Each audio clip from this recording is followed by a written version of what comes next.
গতকাল রাত 10টা নাগাদ মুর্শিদাবাদের আকাশে ঘটল এক অবিশ্বাস্য দৃশ্য।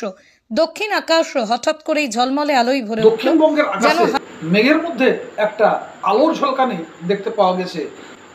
অনেকেই মনে করছে এই ধরনের ঘটনা পূর্বে হয়তো দেখতে পাওয়া যায়নি, কিন্তু চর্চা অনুসন্ধান করে দেখতে পেয়েছে এই ধরনের ঘটনা নতুন কিছু নয়।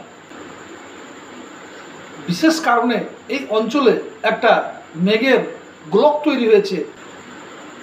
এই গ্লকের মধ্যে মেঘে মেঘে ঘর্ষণের ফলে যে তড়িৎ যে বিদ্যুৎ তৈরি হয়েছে, সে বিদ্যুতের আলো মেঘ ছেদ করে নিচে নেমে এলেও যে শব্দ তরঙ্গ মেঘের নিচের স্তরে ধাক্কা লেগে সেটা প্রতিফলিত হয়ে ফিরে যাওয়ার ফলে দক্ষিণবঙ্গ মালদা মুর্শিদাবাদের মানুষ আলোর রশ্মি দেখতে পেলেও তার শব্দ শুনতে পায় না।